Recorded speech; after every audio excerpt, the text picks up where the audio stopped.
परमेश्वर का हम धन्यवाद करते हैं सभी मसीह भाई बहनों को। जय मसीह की। मेरे प्यारों, आइए प्रभु का वचन सुने और अपनी सारी चिंता परेशानियों को प्रभु के हाथ में सौंप दे। क्या जाने प्रभु की दया हो और वचन सुनते सुनते भले चंगे हो जाए। तो जो लोग नए कृपया इस चैनल को सब्सक्राइब कर दे। तो मेरे प्यारों, मैं आज का वचन ले आया हूं उनके लिए जो परमेश्वर का नियम को नहीं जानते या जानते हैं तो उसको पालन नहीं करते हैं।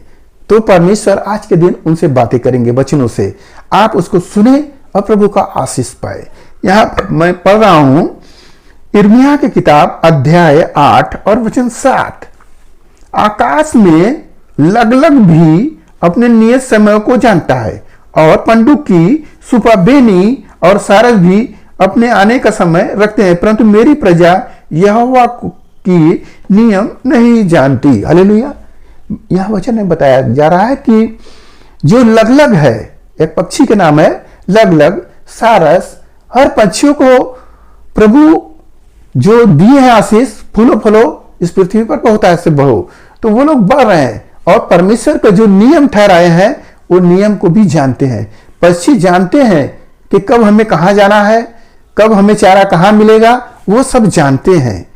प्रभु कह रहे हैं वो पंछी तो जानते हैं, सारस भी जानता है अपने नियत समय को, परंतु मेरी प्रजा मेरे नियम को नहीं जान रही है या जानना ही नहीं चाहती। हालेलुया। मेरे प्यारो, प्रभु अपने नियम बता रहे हैं परंतु लोग समझ नहीं रहे हैं। केवल उनको चमड़े की चंगाई चाहिए कि चमड़े की चंगाई हो जाए, वही मेरे लिए काफी है। यह बात वो समझे कि चमड़े की चंगाई इसी जगह का है।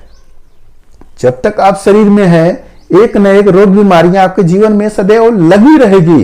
ये मत समझो कि ये चंगे हो गए तो अब फिर नहीं आएगी, ये आपके जीवन पर्यंत लगी रहेगी, क्योंकि तुम इस धरती के मिट्टी से बने आए हुए हो और मिट्टी को देखो कितने रोग बीमारियां लगती है। जब तक खाद नहीं डालोगे तब तक वो फसल अच्छी नहीं देगा। वैसे ही आपका जीवन है, आपको जीवन पर्यंत बीमारियां लगी रहेंगी। मेरे प्यारो, इस बात को पक्का कर लो। प्रभु आपको बुलाए क्यों, इस बात पर आपको ध्यान करना होगा।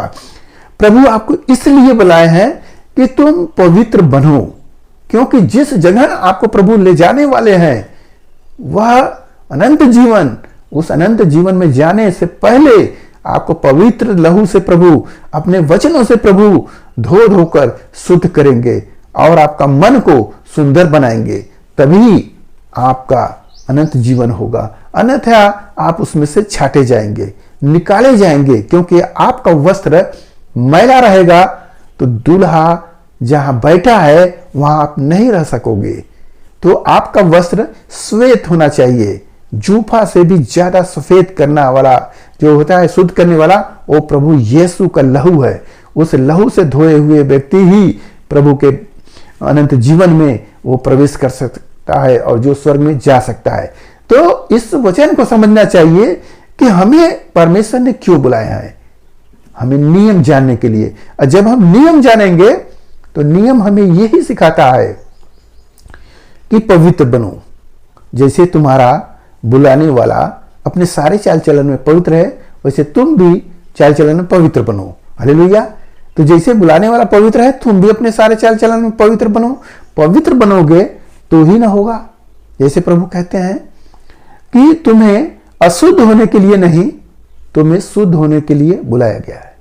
जो इस वचन को तुच्छ जानता है वह मनुष्य को नहीं, परमेश्वर को ही तुच्छ जानता है, क्योंकि जो परमेश्वर तुम्हें पवित्र आत्मा देता है। तो हमें वचन दिया गया है कि हमें शुद्ध होने के लिए हम बुलाए गए हैं, न कि अपवित्र होने के लिए।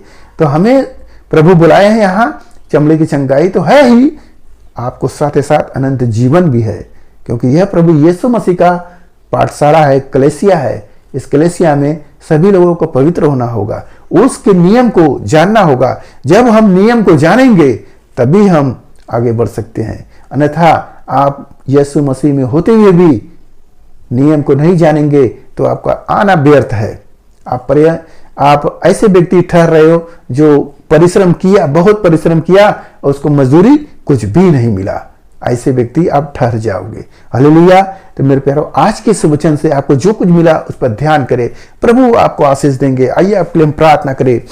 महान परमेश्वर, हम आपका धन्यवाद करते हैं पिता, आज का वचन प्रभु जो मिला है पिता परमेश्वर, हालेलुया, कि जो लोग प्रभु के नियम को नहीं जानते वो आज के दिन से प्रभु के वचनों को पढ़े और नियम को जाने, उसके अनुसार अपने जीवन को बिताने वाले हो। मेरे प्रभु ऐसी आशीष से भर दे पिता, ताकि तेरे वचनों पर खराई से चलने वाले हो। हे मेरे राजा, हम आपका धन्यवाद करते, जो भाई ने कार्यक्रम देखे उन्हें आशीष मिले, उनके घर परिवार में सुख शांति बनी रहे, सभी लोग भले चंगे हो। धन्यवाद करते हुए प्रार्थना यीशु मसीह के नाम में, आमीन।